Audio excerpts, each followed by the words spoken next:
I can't help about the shape I'm in. I can't sing, I ain't pretty, and my legs are thin. But don't ask me what I think of you. I might not give the answer that you want me to. He was a working-class Jewish lad from the East End of London, whose music in 1969 outsold the Beatles and Rolling Stones combined.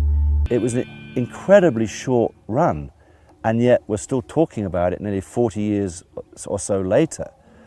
That's interesting. Back in the 60s, if you wanted your party to swing, you had to have a British rock group. And nobody swung like Peter Green's Fleetwood Mac.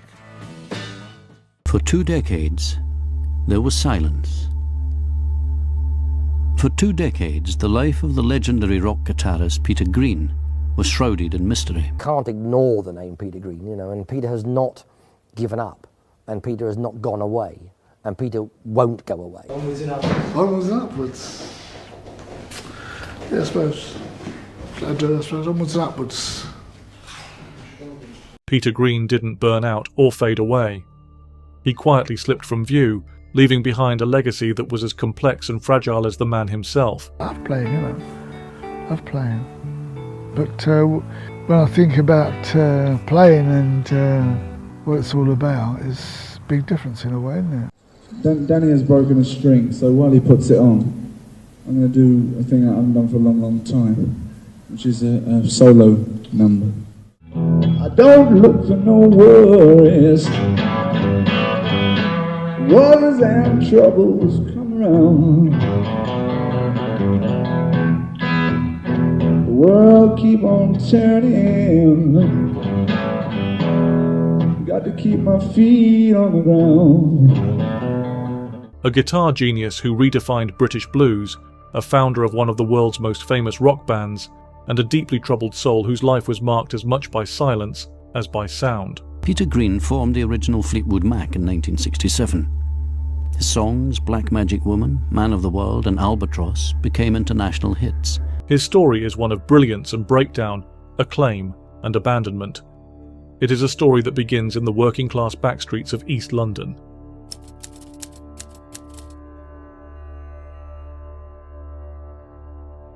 Peter Allen Greenbaum was born on October the 29th, 1946, in Bethnal Green, a district of East London then shaped by post-war austerity and Jewish immigrant life. He was the youngest of 4 children in a modest family, and though life was often hard, the house was filled with warmth and music. His brother Michael played guitar and was the first to recognise Peter's precocious talent. At age 11, Peter was picking up tunes by ear and teaching himself blues licks from records by Muddy Waters, B.B. King, Freddie King, and Elmore James. He didn't read music. He didn't need to. The guitar was his language, and he spoke it with uncommon fluency from the beginning. He would later cite Hank Marvin and the Shadows as early influences, but it was the blues that captured him completely. There was an emotional directness in those records that seemed to mirror something within him.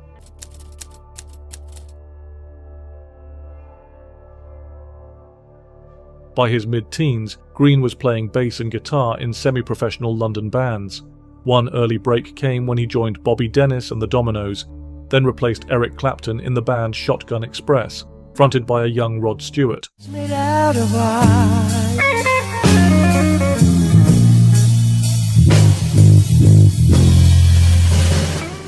His first major gig came in 1966, when he was recruited by keyboardist Peter Bardens into Peter B's Lunars, a jazz-tinged soul outfit. It was here that Peter met a lanky, affable drummer named Mick Fleetwood. The two formed an instant musical rapport, one based not just on rhythm, but on feel. It would become one of the most crucial partnerships in British rock.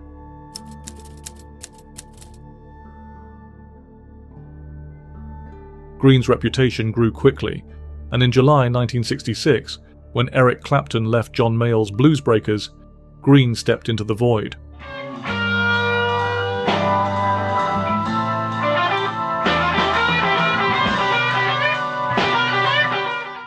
Clapton had achieved near-mythic status by that point. His "Clapton is God" graffiti had begun appearing on London walls. Fans were sceptical. Green responded by asking Mayall for studio time to prove his worth. The resulting recordings, still unreleased at the time, persuaded Mayall to give him the spot. Within months, Green was not just holding his own, but leading the charge. The Bluesbreakers' 1967 album, A Hard Road, featured Green's voice and songwriting as well as his guitar. His instrumental The Supernatural was a revelation, an eerie, reverb-heavy slow blues built not on speed but on mood, tone and restraint.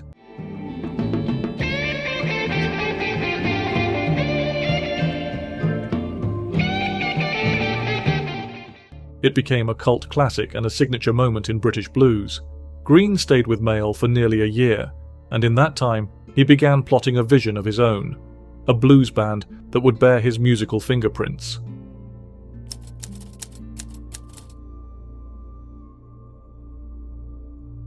In July 1967, Peter Green left the Bluesbreakers and immediately began forming his own band.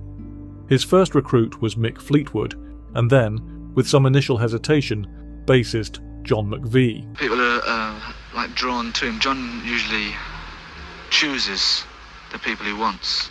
Chooses very carefully, he knows what he wants, he usually gets it. Green had the prescience and generosity to name the band after the rhythm section, Fleetwood Mac. Doing these songs, so ladies and gentlemen, Fleetwood Mac. Guitarist Jeremy Spencer, a slide player heavily influenced by Elmore James, rounded out the original lineup. The band made its debut at the Windsor Jazz and Blues Festival in August 1967. The response was electric. Well, I sure loved you more. I know I didn't treat her right. Oh, yes. Their self-titled debut album, released in February 1968, was a no-frills, hard-driving blues record. Green's songwriting stood out. I Loved Another Woman, Looking for Somebody, and Black Magic Woman, the last of which would later become a worldwide hit for Santana.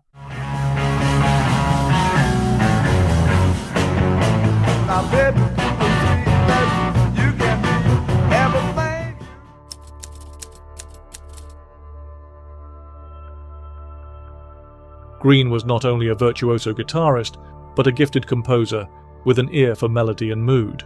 In November 1968, Fleetwood Mac released Albatross, a serene instrumental inspired in part by Sleepwalk by Santo and Johnny.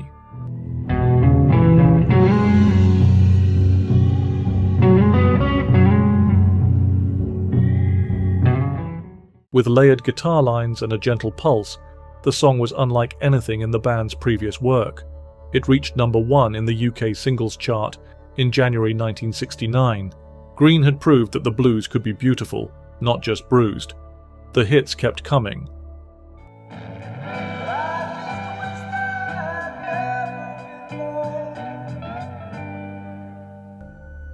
Man of the World, released in April 1969, was a tragic confessional ballad in which Green sang of his own spiritual emptiness. I need a lot of love, he admitted, but I'm trying to find some peace of mind. It was more than a lyric. It was a cry for help.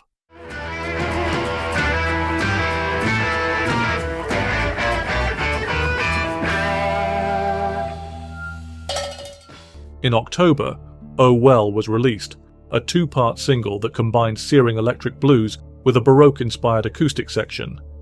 It demonstrated Green's growing ambition and his restlessness. We're now going to do our latest single called Oh Well. By early 1970, Fleetwood Mac had become one of the biggest bands in Britain, selling out concert halls and topping the charts. Peter Green was sitting on top of the world. In one poll, Fleetwood Mac were voted more popular than the Beatles.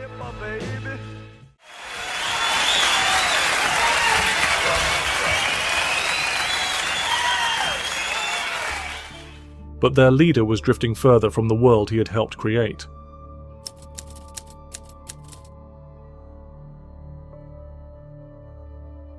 He appeared to have everything: talent, looks, fame and fortune. American success beckoned. But while touring the West Coast, Green encountered the drug culture. Green had always been introspective, even reclusive, but by 1969 his behaviour began to worry those around him. After a few too many LSD trips, his world began to collapse. He had taken LSD before, but during a trip to Munich in early 1970, he reportedly took an enormous dose at a commune known for heavy drug use. The band embarked on a major European tour. When they reached Munich, Peter was greeted by some unexpected fans. And they captured Peter completely and pulled him away. Mick Fleetwood later described the change in him as instant and irreversible. An event in Germany where Peter took some more drugs and for sure never really came back from that, to our recollection. And Green became obsessed with religion, spiritual symbolism, and the idea that wealth was evil. He decided to give away his money and retire from the music business. Things got worse. I say that is because they very likely were just starting up, and Peter Green was a prime man who's making millions. And he did give off this religious look, Peter. He began insisting that Fleetwood Mac give all their earnings to charity. I believe they were some sort of cult. That is what they do. They get you in and they strip you of your identity, of your belongings, of your money, and it helps them to become more powerful. The rest of the band, while sympathetic, resisted. The situation became untenable. On May the 20th, 1970, Green played his last show with Fleetwood Mac. He was 23 years old.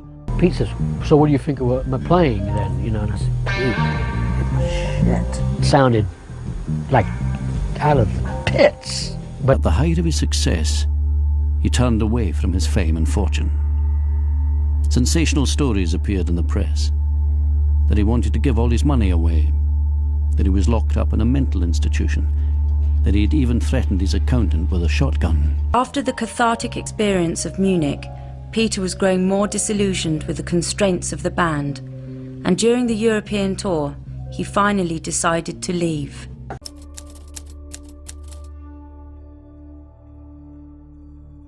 Peter Green had a brief solo career after leaving Fleetwood Mac and still kept in touch with the band. Green's first post-Mac album, The End of the Game, was a loose improvisational effort full of freeform jams and meandering guitar work. Critics didn't know what to make of it.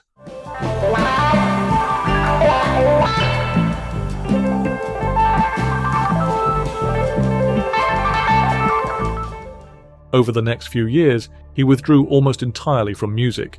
At times he had no permanent address. He sold or gave away guitars. In 1977, he was arrested for threatening his accountant with an air rifle over unpaid royalties. Green fell into a downward spiral of mental illness and has spent the last 25 years in and out of mental institutions. Green was eventually diagnosed with schizophrenia and spent time in psychiatric hospitals. He received electroconvulsive therapy, which some claim further clouded his memory and motor skills. His decline was tragic, and for many years it seemed permanent. When I had tranquilizer, ECT, that became like a little, because tranquilizer attacks your body in some way.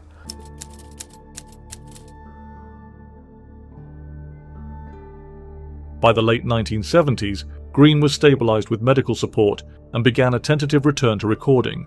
He released In the Skies in 1979, featuring Snowy White on second guitar. And I'm moving away from the door. The album received respectful reviews, and Green's playing, though more restrained, was still full of character. Throughout the early 1980s, he released a string of solo albums, including Little Dreamer and White Sky, but he remained a quiet figure, seldom giving interviews or appearing in public. Then in 1997, something unexpected happened.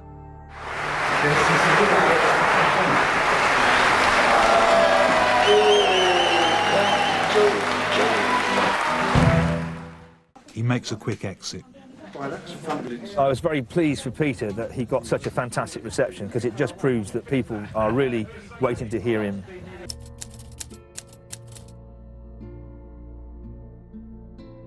I just hoped he wasn't going to sit on his bum the rest of his life and just exist. Peter seemed to be in a dream world all the time. He couldn't stay awake. Encouraged by Nigel Watson, a guitarist who had long admired his work, Green formed the Peter Green Splinter Group.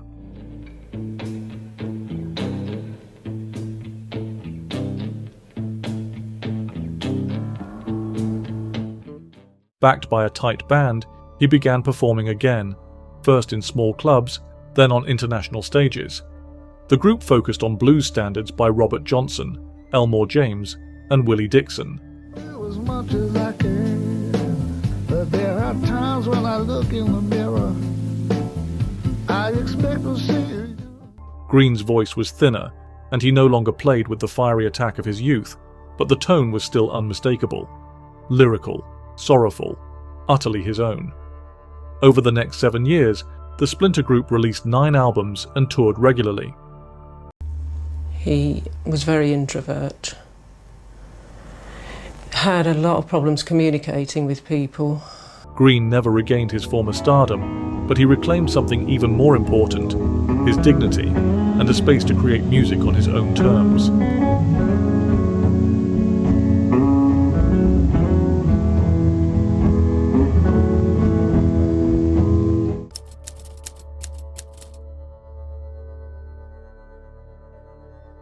In 1998, Peter Green was inducted into the Rock and Roll Hall of Fame as a member of Fleetwood Mac. This was one of his rare public appearances. He rarely gave interviews. When he did, he often seemed bemused by his own legend. In 2020, just months before his death, Mick Fleetwood organised a star-studded tribute concert at the London Palladium to honour Green's legacy. David Gilmour, Pete Townsend, Steven Tyler, and others performed Green's songs, reminding the world just how deep his influence ran.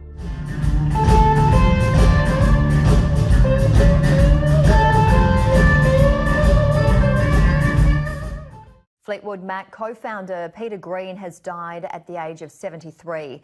He formed the band with drummer Mick Fleetwood in 1967. On July the 25th, 2020, Peter Green died peacefully in his sleep at the age of 73.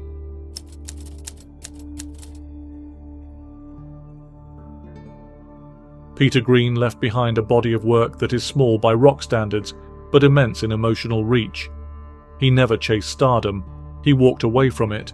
He gave his songs, his name, even his band to others.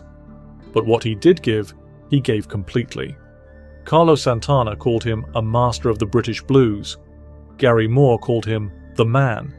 Mick Fleetwood called him my greatest mentor. You know, a guy who came from East London, you know, a white Jewish kid who came out and played the blues. His music was very spiritual. It wasn't just someone standing up there playing the guitar. And for listeners the world over, his music remains a reminder that the deepest art often comes not from confidence, but from vulnerability. Peter Green didn't shout. He whispered. And in doing so, he said more than most ever could.